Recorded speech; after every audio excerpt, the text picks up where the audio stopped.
Also, when you're doing your haircuts, go back over it a couple times. Look at it. You know what I'm saying? Don't be so quick to get the client out of the chair.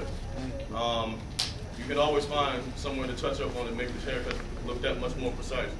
And your client will appreciate it more, because believe me, when they go home, and I'm quite sure a lot of the fellas in here, when you go home, it may look tight in the mirror. And when you go home and wash it, and you start combing it and brushing it back, like, man, it's not even really blended in over here like that. And what that comes from is the barber, not just like you're saying with the pencil and the brush, I mean not the pencil, but the actual comb and the brush, of actually removing the hair after you start fading or cutting the hair. If you don't remove that hair, it'll sure cover up a lot of lines and a lot of lines of demarcation in the hair. So you want to make sure you go through it, always comb through the hair. Everywhere you cut, always comb after you cut, so you can actually see your work. Me? Okay, now when we start the trim, you want to do the trim the same way we did the cut. Follow the same technique, right? Starting from the left or the right side, whatever you choose, and follow that same pattern. You don't want to do anything extra.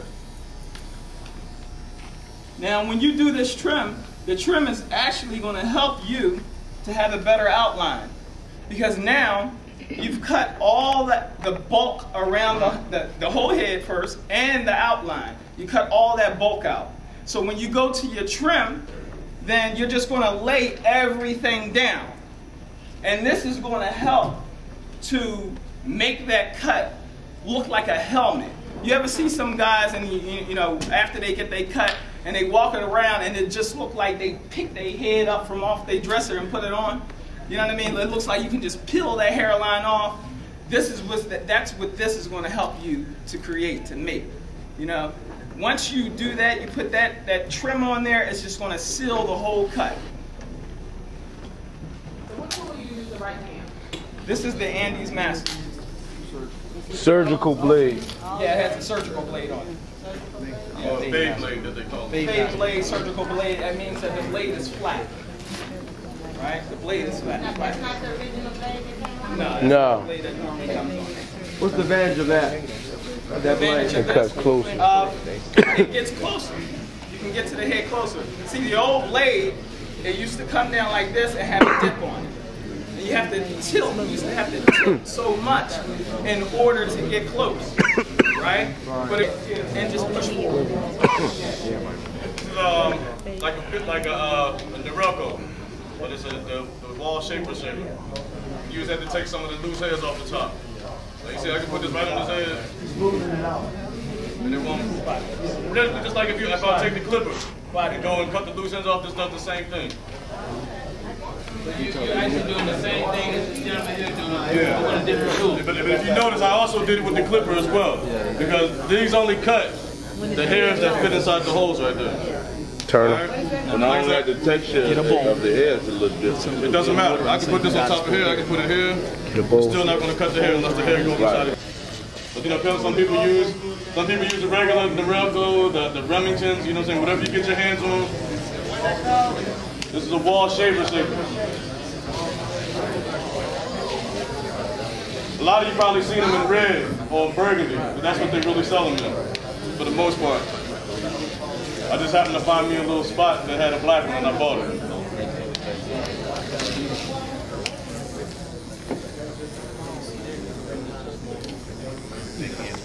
What about with the whirlwinds and the cowlicks? As you see, that's what I'm going to show you again. Like I said, he has all that. He has a cowlick, a tuft, and a whirl. This is over the cowlick. All right?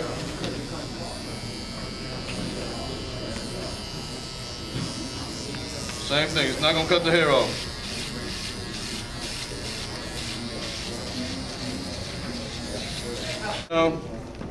Now, the purpose of the pencil is, if you look at his hair, you see it's kind of light in some areas.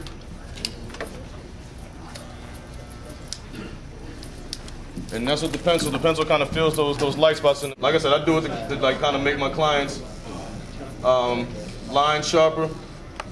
Some people, if they're taking photos for a photo shoot and they don't really want to get their hair dyed, it's a good temporary way to darken their hair and make the line look a lot crisper for a photo. Yes. Do you charge extra for that, sir? Yes, most definitely. Just like the doctor. All right? Doctor charge you for a pill. He changed you for when he changed the tissue paper on the bed. And you don't know that till you get home and you actually get the itemized bill. As a barber stylist, you ought to do the same thing. I charge for every, like, you know how you get them clients that say, let me get a lineup.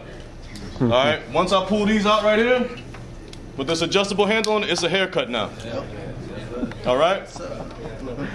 You know, you had them cats coming in and they be trying to talk all smooth and be cool with you. Yo, can you just like fade it right here a little bit? Yo, can you just touch this back here a little bit? You know what I'm saying? I mean, if you have somebody like that, let them know why you're doing it. You know that's extra, right? You know this is another service that I'm performing on. As long as you're making the client aware of what you're doing.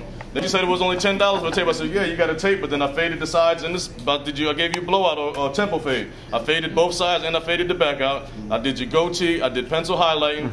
You know what I mean? Come on now. You're not going to sell it for $50 if it took you 90 days to actually make it.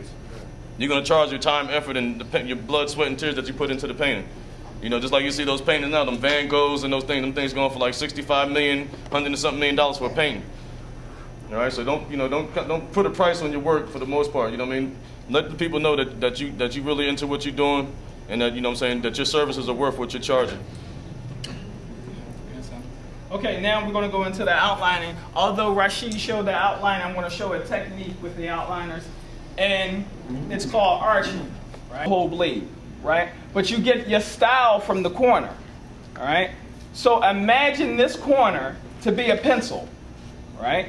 And all you're doing is tracing your line, or you're tracing your place. I'm going to give my clients squares. We place our line in, and we use the corner of the blade here, right? We take it, place it on a head, and make our points. Just using the corner of the blade. And we're arching around the hairline. Basically, what you're doing is like a chisel. You're just chiseling, you're just picking out the hairline.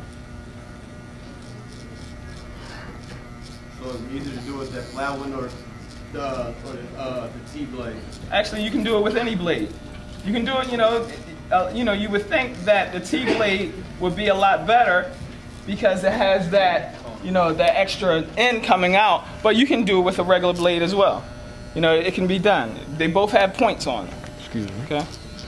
Excuse me, y'all. So this is how we get our arch, this circle that's going around, that's giving the hairline more detail by using the end of the blade. And what are you looking at to decide where that curve is going to be? Okay, well, you want to analyze the whole head. Like I said, when you're combing that head out, you should know, like, his hair, his hairline, his growth pattern already. It should be in your mind, right? So when you go to it, you can almost, it's like, you can, when I look at this side here, I can almost vision where that line is going to be already. It's like I see like I already see the shape up. It's already there. So that's how you begin.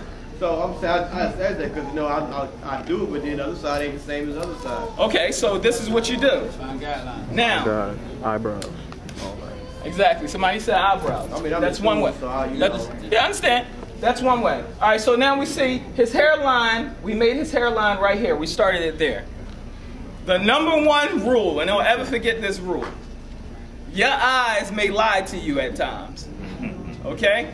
Your eyes don't see everything. Your third eye and your number one eye is that mirror. Okay? So you want to always place your client to the mirror. Because you may outline it without using that mirror, but as soon as you spin him around, he on a tilt like this. Right? So you want to do that. And at the same time, and another thing you can do, sometimes you can use the eyebrows, but everybody's eyebrows aren't straight. Look at The Rock. You know what I mean? A wrestler. So you don't want to use that all the time. So what you can do is, you can use your comb. You can come here and come straight across like this as a ruler. Or you can just use your fingers. Put one here, place one here, so we know that the other finger will go here. You show it on this side? Oh, yes. Well, actually, you can do that. Do this here, facing towards the mirror, and then you can